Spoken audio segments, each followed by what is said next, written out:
locked in right now. It's the Wheel1 podcast. Your boy Master Twice got a special guest in the cut. Got my good friend Melissa here now. You could just introduce yourself to the people real quick. Sure. Thanks for having me. My name is Melissa. I am a Toronto-based UX UI product designer. I do a little bit of acting, voice acting on the side, and for fun, I like to play soccer and volleyball. Oh, okay. I athletic side too. Let them know. You got to let them know all sides of you know. Hey, it's important. It's important. Career is just the only part of what you do, right? Exactly. So, how we usually do it is like we kind of like just dive right into it, and we like to get like the story. So it's like the background, like where you come from, family life, siblings, upbringing, like all that. Like let's get a little bit into that. Okay. Life story. Let's see. Well, I am Anglo-Indian, Dutch, Welsh, Portuguese, and some other stuff that 23andMe couldn't figure out. Okay. And, Did you actually do the 23andMe though? I did. Okay. I did. All right. Yeah, I did. And it was interesting. I'm a bit of a mutt. If you see a family photo of us, we look like we've come from all different parts of the world.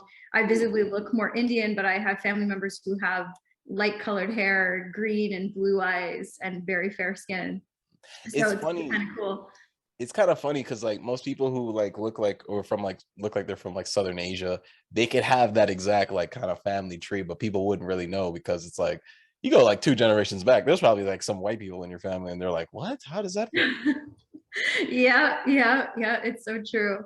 It's kind of crazy, like the world is just mixing, and I like Russell Peters' joke, at some point we'll just be beige. We'll all just I honestly think that. I call them tomorrow people. That's the tomorrow people right there. Yes, exactly. The future is beige. But anyway, I am an only child. I was born here in Canada. Okay. I think for a long time I struggled to fit into a box, whether it was with my culture or I was raised Catholic, and I went to a Catholic school, but the Indian culture didn't really carry through when my family moved here to Canada. Oh, okay. I see what you mean. Yeah, so there's that. And then I loved the arts. I was a bit of a nerd academically, and I also played sports. So I didn't feel like I fit into any one thing. And even now with my career, I do a bunch of stuff depending on what my clients need. I listed some of the main titles that I use, but I also do video and photography. I help startups raise money. And I do copywriting. So it's all over the place. And a Jill of all trades. Yeah, master of none at the same time. But I think society kind of trains you to think that you need to fit into a box. You need to identify, you need to put a label on yourself, whether it's what you do for a job or what gender you identify with or what sexuality you are, et cetera, et cetera. And in a world where we're trying to promote this fluidity and ironically argue that we don't have to check a box, I think it's interesting that we now live in a world where everybody's like, okay, well, I actually identify with this box and this one. It's like, well, why? Why not just say you are what you are and leave it at that? I mean, it's kind of crazy when you think about it, because like exactly like how you said, most of our lives we strive to like not be in a box, and nowadays everyone wants to put themselves into a box because it's like easier to identify with, I don't know, people who relate to you, but then at the same time you can relate to someone on one thing and then be totally different on everything else. So it's like, that's why it's good to always be that kind of like where you are, where it's like a Jill of all trades, where you're really just exploring everything that you like to do, and there's whatever works. Like, I feel it's a very free, it's a free lifestyle that a lot of people aren't accustomed to, because everyone wants to be comfortable in that, like, okay, this is what I do. Yeah, I think in some ways labels can be comforting for a lot of people, but the ironic part is that labels rely heavily on a person's definition of that word. And my definition of something might not be your definition of something, and so really it's only meaningful to the person who asks for that label. Very true. And so you know what I mean, it's like it's not language, it's just language. Labels is just a way of trying to convey a concept that you have in your mind and hoping it lands the same way for someone else. But exactly.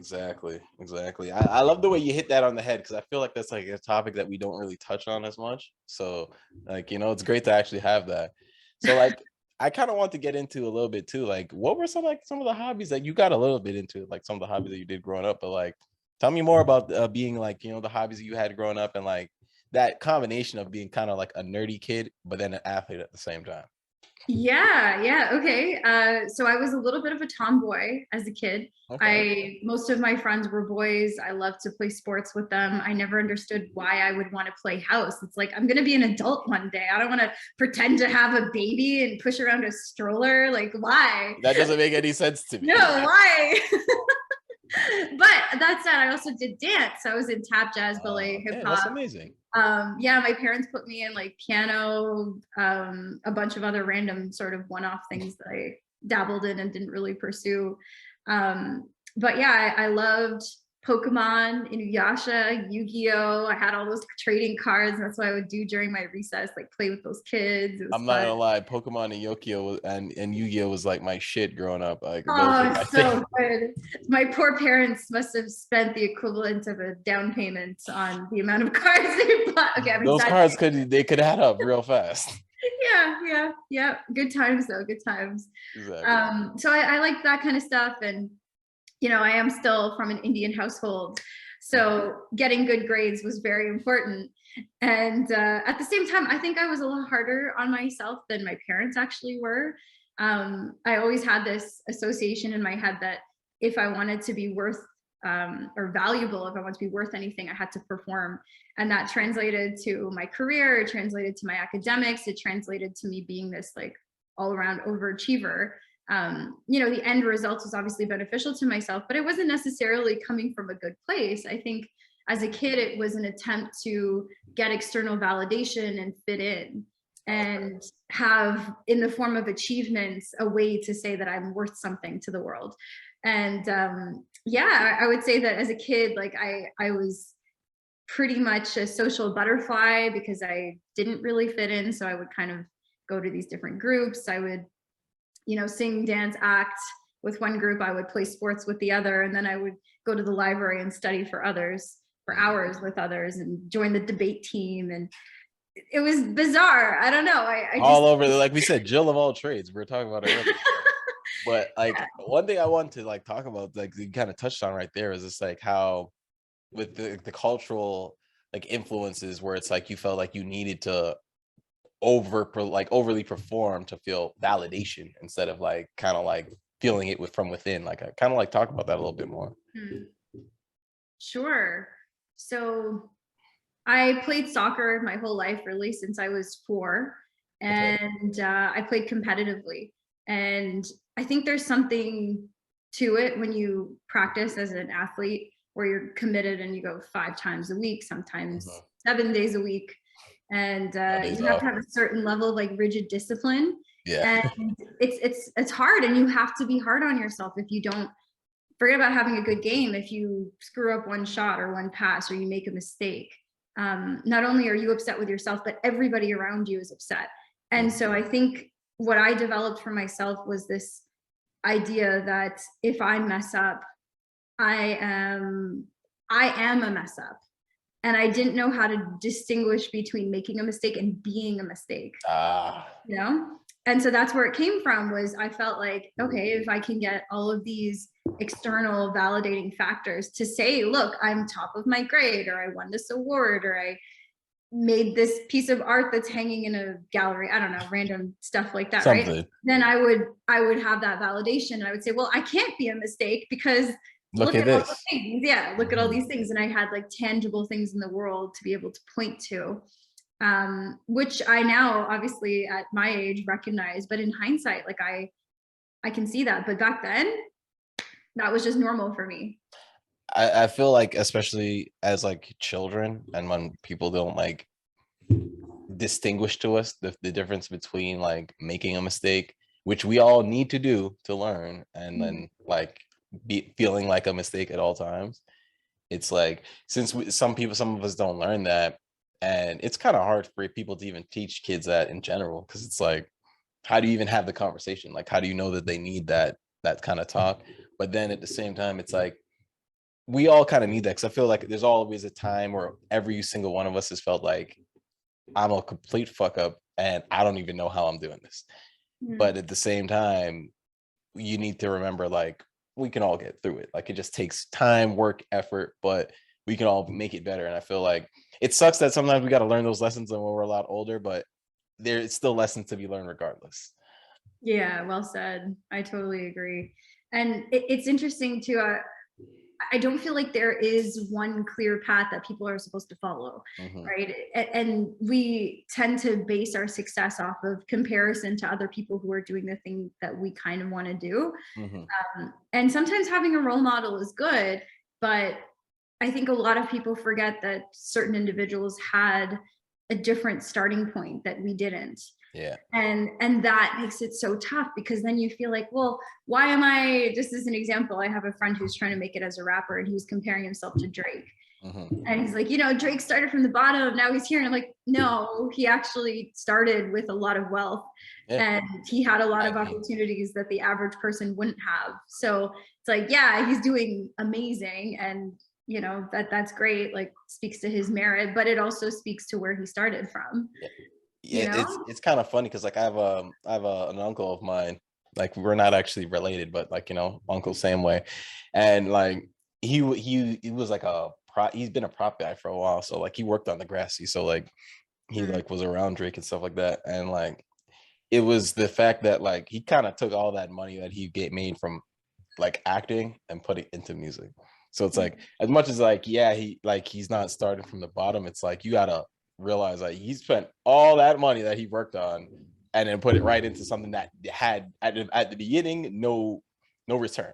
There's mm, no like something coming back to him and saying like, okay, this is working. So it's like some people do got to realize at the same time too, it's like it takes a lot of work to get to that position. And like sometimes like it sucks to look at yourself in the mirror and be like, I don't think I'm working as hard as I can.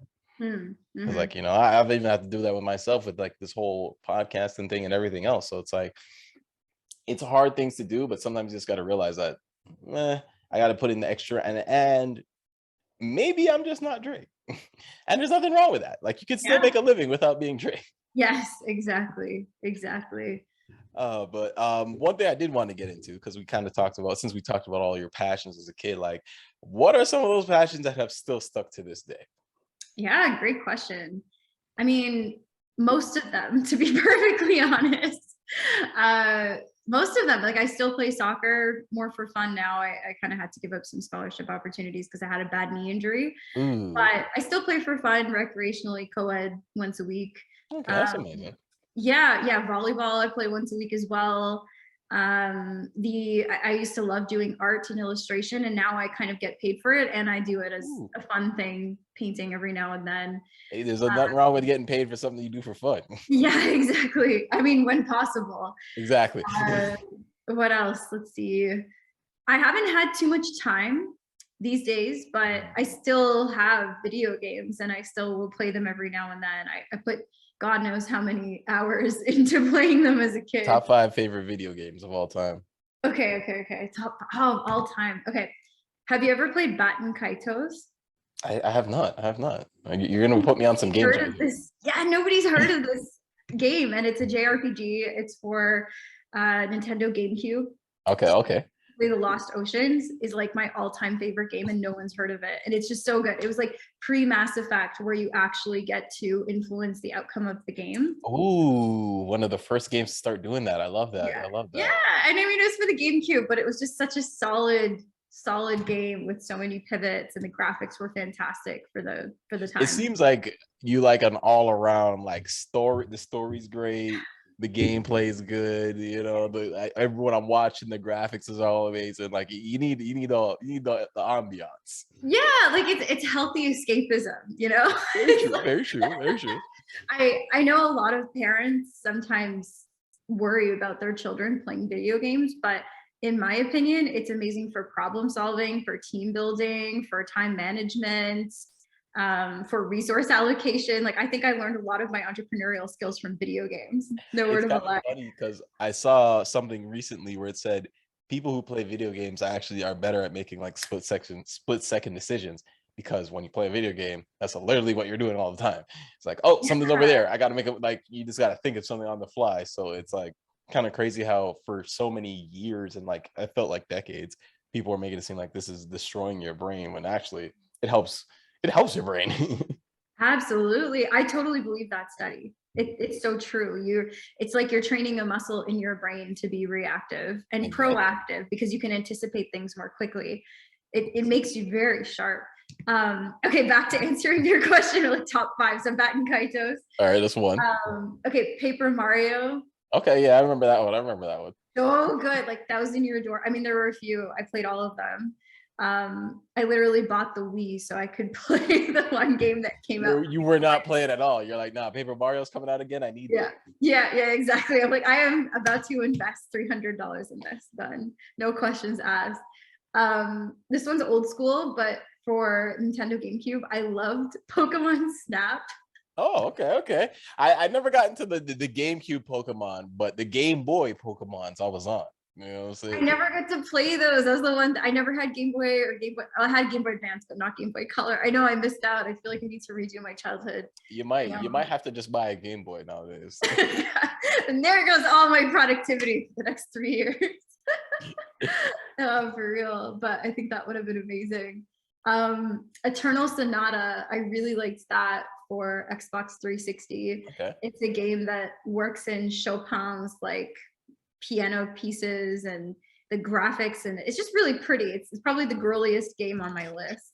But it's good. It's a good JRPG, and I really like the battle style. Okay. And then number 5, I only have one more. Oh boy, there's so many good ones. How do I pick? I gotta go with Smash Bros. Like that's a classic. That's a class, should be in everyone's top 5 right It's there. It's gotta be. I always play as Link.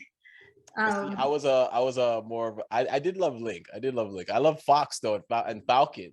Falcon punch everybody. Okay, we'll play sometime. For sure. We gotta get it done. Yes, as long as you're not Kirby. I feel like all the people who don't know how to play go with Kirby. It's really funny. I mean, Kirby was just annoying. Like, you're just gonna roll over people. Like, bro, I'm jumping every time. Jumping. So true. Oh, so good. Well, now that we kind of like got a little bit about like, you know, the story growing up, you know, things that you loved, I kind of wanted to know about like, how are your views on society as like, you know, as being the person you are, you know, Indo-Canadian woman and all that. Like, how do you view how things are going on nowadays? Honestly, I think people are looking to make, this is going to be a very controversial opinion. I mean, those are always the good ones, right? Yeah, like I am, you know, if I were to put labels on myself, which I really don't identify with, but it's like I am a double minority, right? I could say I'm a female. I could say I'm visibly a minority, and I am straight, so I can't like add anything there. But like, you know, by those two things, I could say, oh yes, like I've had fewer opportunities, and the world is out to get me, and I could play into that. But honestly, I don't buy into any of that. I really feel like any company wants to hire the right person for the job who's going to make them the most amount of money. And I feel like people have like self-fulfilling prophecies of how their life is going to go. I struggled with that a long time. Like I did grow up experiencing actual racism, and it was tough for me to accept. I'm sorry to hear that. No worries. Like if anything, it made me a lot stronger, and it made me work harder because I did feel like I needed to prove myself. But because I've now been on the other side of it, I can say that, yeah, you can have your life go the way that you want it to go, regardless of what other people tell you or think of you. The other major realization that I have about society is like, people are really fragile with their egos these days. Like, whatever happened to that saying that 4-year-olds like, sticks and stones may break my bones, but what is it, words or names will never hurt me? Yeah, and now everybody's offended by words, and it's like, why did we stop having difference of opinion and debates and these things that are otherwise really healthy, that actually help to form informed opinions, right? It's kind of crazy. I think it's mainly because like now that everyone has an opinion, like openly, like, you know, send it out into the whole world and the universe and the internet. It's like, I feel now everyone's opinion can be attacked, and now that your opinion can be attacked, it's like, ooh, that hurts me because you don't agree with how I feel. And I feel like I notice in general, even when I talk to people like in like, you know, in real life, people hate the term agree to disagree. Because it's like, no, I'm right, you're wrong. Yeah. And like that's where like the fragile ego thing I feel comes in, just because it's like we can't always be like that. We gotta like, okay, I see your point of view. I may not agree with it, but I can see where you're coming from. Yeah, and it's like everybody needs to feel like they can get the other person to concede.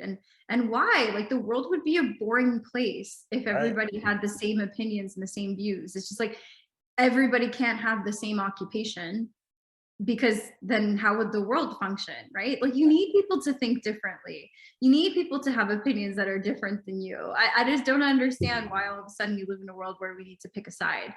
Yeah, it's just I feel like it's just the adaptation of like the internet, because everyone feels like they have a voice now, and then most people, and then people just side. Like I think that's just people in general. A lot of people are followers, so now Mhm. it's like, okay, there's a big voice here that says some of the things that I agree with, so I'm just gonna stick on this side and Right. hate everything on the other side instead of actually like listen and try to figure things out in between.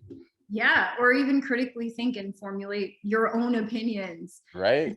That's exactly it. And you get into this like mob mentality of, oh, I know this person and this person thinks that way and I respect them, and therefore I will just accept their beliefs without actually questioning them. And this is where it starts to get really controversial. It's like, I'm sorry to say it, but like that's religion for a lot of people. I mean, And it is kind of true. I'm not gonna lie to you. I'm not a very religious person. Like, I feel I'm more spiritual, if anything. Like, I me still too. keep my Me faith too. and everything, but it's like I do see religion as that sometimes, or it's like a lot of people kind of just follow some people, where some of them are leading them down the wrong path, or some of them Yeah. are just like literally selling hope. And Yeah, and it's like, you know what? I'm totally fine. I respect religions. Like I have actually gone out of my way to study all of them so that I could have, chosen which one I wanted to identify with, because I do Mhm. believe in something greater. But I think there's just a lot of people that they're born into it, and so they never actually question it. Yeah. They never like really dig deep or even understand what they're saying when they pray or they get together in a group or go to church, temple, whatever it is. And it's just like, you want to do what you want to do, that's cool, but at least make sure that you're the one making the decision for it, rather than just running on autopilot and letting someone else be the author of your story. I love the way you put that, because I feel that's what a lot of people do. They're they're on autopilot, letting someone else write their stories, and that's probably why most people don't like themselves or their lives, because they haven't quite figured that part out. Like, because like you can be walking in the mud for so long, you don't even realize there's mud on your shoes. Yeah, so true. That, and I think it's like, I had this realization, actually, not gonna lie, like when I was high one time.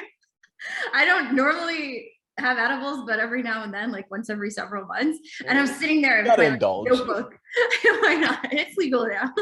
Like sitting there with my notebook, like writing down thoughts, and then I had this light bulb moment click, and I was like, oh my God, there's who you are, and then there's who other people think you are, and then there's this other layer, which is who you think other people think you are. Oh, that's the big one. That's the big one. And that's why I was like, oh my God, that's like literally why people are the way they are, because we are not actually going to the core of who we are. We don't even care about that. We care about What how we people think think. other people perceive us. Not even how other people perceive us. We care about how we think other people perceive Mm. us.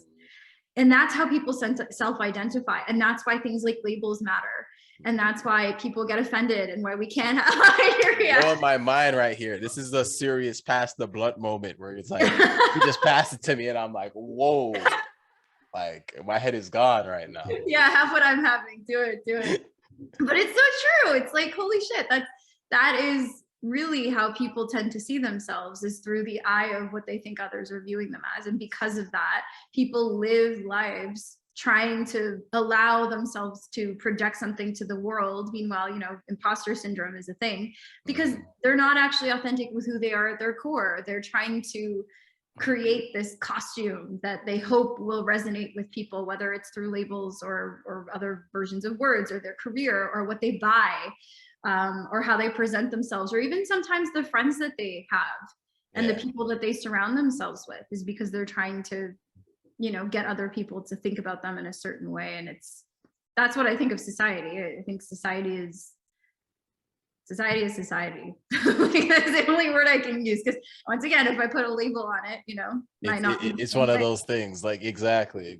I mean, I love the way you answer that question. I mean, usually it's always a huge question when I ask people that, and I love how just everyone has a different way of impacting it and like unpacking it. And that one was great because, like I said, that one just blew my mind right there a little bit. There's some depth to that It, one for sure. yeah, like that was really good. That was really good. Like, and most people don't really get that deep into the situation as well. So like that's why I really love that right there.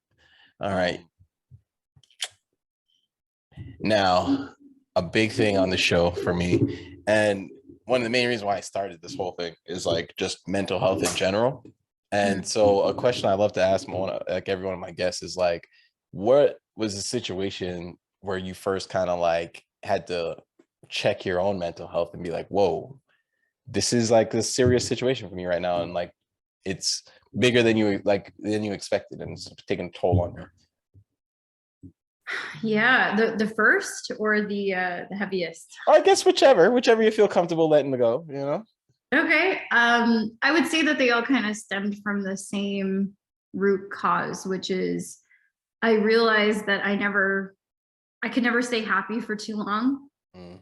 with myself. I Oh, mean, okay. Yeah. because I'm a pretty like happy person for the most part, because I try to find the silver lining and everything. And I was noticing that as I wasn't in university anymore and I had these clients, I wasn't getting the same frequency of like validation, let's call it. Okay. Because I had fewer opportunities, like bigger opportunities, but those were longer lasting. Yeah. And so I guess what I realized for myself was, wow, I am constantly chasing this moving target. And every time I achieve something, I have a very short stint of celebration, if that. And then I'm looking for the next best thing. And that was really concerning for me, because I felt like I was never really living in the present, never really living in the now. My mind is constantly thinking about what to do next. Okay. And I picked up like meditation. I did actually do a little bit of like, I tried therapy. It wasn't as helpful as I wish it was. I think meditation was more helpful. I feel like with And, therapy, it's one of those things you kind of have to find the right person. yeah, I think so Like, too. yeah, because like for me, if you don't find the right person, you're not gonna want to like talk or really open up. And if they're not the right person for you, they're not gonna really have the right responses that you need to hear at the moment in time. So it is one of those things where it's you kind of got to pick and choose. Yeah, I agree. I totally agree with you. I think if I had found someone that got me a little bit more, it could have been different. Yeah, definitely. I tried that. I read a lot of self-help books, which I love that's a self-help topic books. for another time. Some of them, yeah. After a while, when you read a lot of them, you're like, how come there's no self-help book that just tells you it's okay to feel sad every now and then? It's That is always very like, if true. you feel these bad emotions, here's how you turn it around. And it's like, yes, that's great. But realistically, if you're a human being, there will be times when you are sad. And like, how do you just allow yourself to, because it's not healthy to just flip a switch and pretend like everything is okay and immediately cure yourself, unless Exactly. you've got incredible mastery over your mind, which the average person does not. But I would love to read a self-help book that talks about like, how do you just navigate the more difficult times when things are not great, or when you are feeling down, or something happens that is out of your control, that is a loss or a grieving period. Yeah, exactly. So hopefully I answered your question somewhere in there. Oh no, you did, because it's like I feel like that's the thing, like because like when we all go through something, we all kind of have a different way of recovering out of it, and that's like kind of what you were just talking about, was like this was just your journey, how to you coped from dealing with all these things of like being in school and then losing like kind of like losing these opportunities or feeling like you're losing them, and then it's like I could imagine the toll you're taking, especially what we were talking about earlier, where before you felt like you needed these validations to kind of like solidify yourself. So, Yeah. and then it's like, the meditation and things like that kind of like grounded you to like, like, hey, You don't need all that. All of, you know, it's like Mhm. you're good the way you are. Trust me. Yeah, it's tough, right? You got it right. Like you really understand what I'm saying. It's like once you don't have that anymore, you have to find other ways to validate yourself, which is the healthy way. Um, Exactly. but it's hard to figure out, I think, for a lot of people because we are very social creatures. We do need other people. We do need things in our life that provide a certain level of certainty, but also uncertainty, and finding that sweet spot, that ratio that's right for you as an individual. It's tough. It It's takes all time about to figure balance. out. Yeah. You know, and it's a crazy juggling act that we're trying to do, but we're just trying to balance at the same time. So it's like that's the perfect way I kind of think of it. Like, you know, when you think of like the juggler on the little tightrope, Yeah. that's all of us going through life. Yes. So true. So true. So like one of the things I kind of want to know is like, how did you take this pain that you felt from the situation and turn the negative into a positive? Like we talked a little bit about like the meditation and like kind of think like changing your perspective on things, but like let's just dive into it a little bit more. Sure. So I thrive off of rejection. Most people it's the other way around, you know. I thrive off of screwing up or failing at something or being noticeably bad at something, because my personality is such that I can't stand to be bad at something for very long. Mm, So I tend to, if I notice kind of a weak spot or an area that maybe I want to improve in, or that might be important or conducive for my future, I will just deep dive into that topic or that skill and try to get really, really good at it, or at least good enough that I don't suck anymore, or good enough to prove a point. And a lot of it is ego driven. And, you know, I kind of have just leaned into these sort of darker sides of myself, mm. instead of trying to make them go away. And it's almost like, Ah, you know what, you got the good and you got the bad side, or the light and the dark, and they're just gonna always exist in me in some way or another. So why not use my dark side and allow my dark side, so to speak, to allow my good side to benefit from it, you mm. know? I love just the way how you put that, because like I really think of it, it's like as like, you know, as like actors ourselves, it's like you gotta experience all emotions. So it's like you gotta like there's parts of us that we kind of hide that we need, Yeah. which is like the funny part about it, because it's like sometimes when we're even like when it's like being nervous or anxious, you have those emotions because you need them for the Mhm. whatever's going on. Like it's a big thing, and that's why you're feeling that way. And there's nothing wrong with feeling like that. Like that's the thing too. And like I feel like most of the times, since we don't know how to like use those emotions, let alone like understand them, sometimes it just like, you know, people are like, oh, let me just stay away from that, while you're just like, no, I think I'm gonna tap into it a little bit, you know, help me out with the other side. Yeah, for sure. And if you look at like some of the greatest artworks even of our time, like whether it's music or art or whatever, like they're always channeling, usually channeling dark Pain. emotions, Yeah. sad emotions, right? Yeah. And it's like there are healthy outlets for it. Yeah. There There's are ways to lean into those emotions without needing to just like flip them around and immediately make yourself happy, which is again not really human. it's pretty And absurd, to be honest. yeah, Like no one just flips the script like that. Like as much as I'm a happy person too, there's times where I'm pissed off like yeah, all day long. And like I may smile and stuff, but like inside I'm like, oh God, that guy pissed me off. yeah. Exactly. And just like allow yourself to feel it. Like you're allowed to be pissed every now and then. Things Exactly. happen. And Shit it's happens. actually a good indication. Yeah, shit happens. It's life. Like Exactly. we And I need to feel stop coddling everybody and be like, look, this is just life. Let's all just grow a pair and move exactly. on. Like that's the thing. I think people forget that like life is like I always say life's like the stock market. Like you can watch it and it goes like up and down.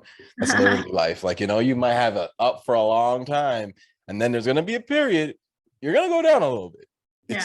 It's just the way life goes. So like Yeah. a lot of Yeah. people don't realize that, so they're not ready for that. So when they start going down, it's like a downward spiral and they don't know what to do. While like you're in like you've talked about being in a situation now where it's like you've kind of used that fear that you have from going down and mixed it with how you're feeling going up, and it's the perfect balance. Yeah. Yeah. Yeah. And just to kind of expand on that a little bit, I looked into Buddhism. Maybe you have too at some point. Yeah, because you said Yeah, you're a little spiritual. Yes, bit. of course. So right. So it's like Buddhism, like the idea is you want to achieve neutrality, because when you achieve neutrality, you no longer have the extremes. And they say that human suffering comes from you wanting something to be different than what it actually is. That's what suffering is. And if you can be okay with everything that happens to you, you no longer have like happiness or sadness or anger or all of these other types of emotions, because you are just at that baseline. And so I explored that for a while, but you know what? I decided I'm here to have a human experience. Like I want to experience a little bit of the extremities of life. But I do think that Buddhists have like a very interesting way of coping. Yeah, just like don't expect anything. You'll never be disappointed.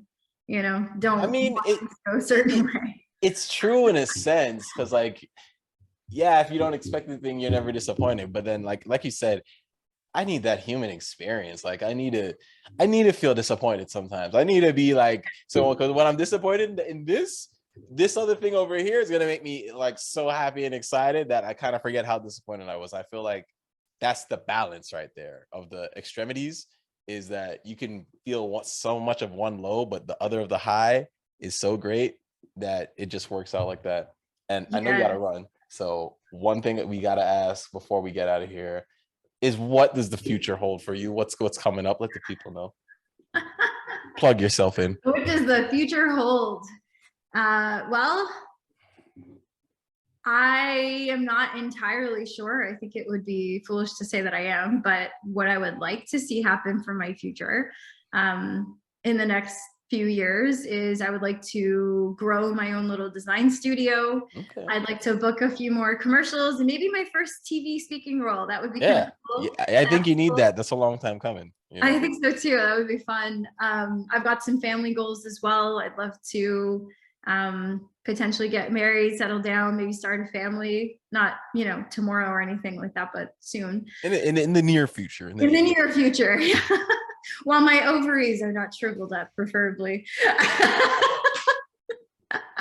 I'm sorry, I had to say that. No, that's you know, the best thing in life is laughter. So don't even. It's you gotta make fun of yourself, right?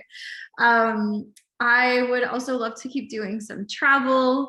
I've never been to Africa. I did have a fascination with ancient Egypt as a child, so I'd love to go there in the next couple of years. You gotta go now. Like it's only right. Gotta go. Yeah. And I'd also love to just have some like unexpected things happen, or like opportunities, because I feel like if I can just predict exactly how my next few years will go, it might be a little boring, you know? So you need a little spice in your life, like, you know, a little just out of nowhere, just a little something. Exactly. Like how many movies do you want to watch when you know exactly how they're gonna go? That's true. I love a surprise ending. So, you know, I'm not gonna lie to you. Yeah, for sure. For sure. All right, but Melissa, again, thank you so much for coming through and just, you know, sitting down with us. I really do appreciate it. You know, got to catch up again, but, you know, thank you again for just all this and letting us, you know, hear your story. Hey, my pleasure. Thanks so much for having me on your show. Yeah, no problem. You know, it's, you know, Master Twice, the Wheel1 podcast. You know, we signing off. Like, comment, subscribe, share all that type of stuff. You know, I told you we're getting into it. All right, but thank you again, though. Thank you.